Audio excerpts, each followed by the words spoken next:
ადვილიაო გახდეო ჩემპიონი, ვიდრე შეინარჩუნოს ტიტული. და მართლა ეგა ყოფილა რა, ადვილი ყოფილა ძალიან ჩემპიონობა და აი ჩემპიონობის მერე იწყება სიწნელეები. ჯერ რო ჩემპიონი ხარ, უფრო მეტი მოგეთხოვება, უფრო მეტი უნდა იმუშაო, რომ ეს ტიტული შეინარჩუნო. მე ძიუდოში ორჯერ დავიბადე. 2007 წელს იყო დავამთავრე მე კარიერა და 2009 წელს კიდე დავიწყე მე კარიერა. 2 წელი მე შეჯიბრეს ვაგები. და მაგრამ არასდროს არ მიფიქრია რომ დამთავრდა. არასდროს არ მიფიქრია რომ მორჩა. პირიქით ყველა წაგება და ყველა მარცხი მაძლიერებდა რა და იმას ხედავდი რომ უფრო მეტი უნდა მეშრომა, უფრო მეტი უნდა მებრძოლა.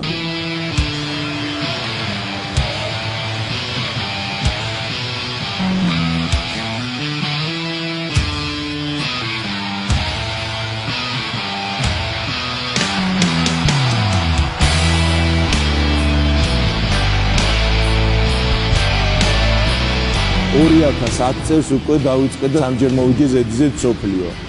ოლიმპიადაზე მესამე ავიღე და ასე რომ იცი რა არის არ დანებდნენ არასდროს რა. არასდროს აი სანამდისაც შეუძლია და საერთოდ სპორტში არ ვეძახი, ცხოვრებაშია ეს რა. მარტო ძე სპორტში ხო არ არის. ცხოვრებაში ისეთი სირთულეები შეგხვდება რომ თუ დავნებდებით, ხვალ უფრო უარეს სირთულე იქნება და უფრო სირთულე შეგხვდება. ჯობია რომ ეს სირთულე გადავლახოთ ვიდრე მომავლის სირთულე რა.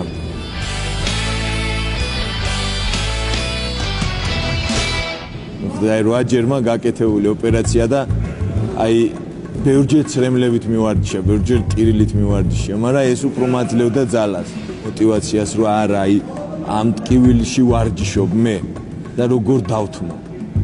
ხდი ამ სპორტმა მატკინა და როგორ დავთმო ესე ადვილად.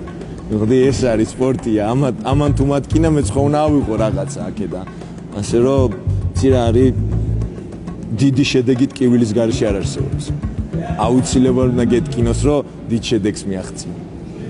აი ბევრი სოციალურ ქსელში მწერს, რომ მინდა ვიყო შენნაირი. ყოველთვის იმას პასუხობ, რომ ჩემნაირი არასდროს არ იყო, იყავი ჩემზე უკეთესი. ჩემნაირი არასდროს არ დაემსგავს, რომ აი მინდა გავხდე ვიღაც არა, მინდა გავხდე საუკეთესო, იმაზე მაგარი. ერთხელ ლევან თედიაშვილს უყურებდი და ის ყვებოდა რა, და რო უყურებდი ის არ გამიფიქრა რომ ლევანისნაირი მინდა ვიყო თედიაშვილს, მინდოდა რომ ლევანიზე მეტი შედეგები მქონოდა თედიაშვილს. აი ეგ იყო ჩემთვის რა, არავინ არ ყოფილა ჩემთვის, იცი რა, მისაბაძი ერთი სპორტსმენი, ბევრი სპორტსმენი იყო. ჩემი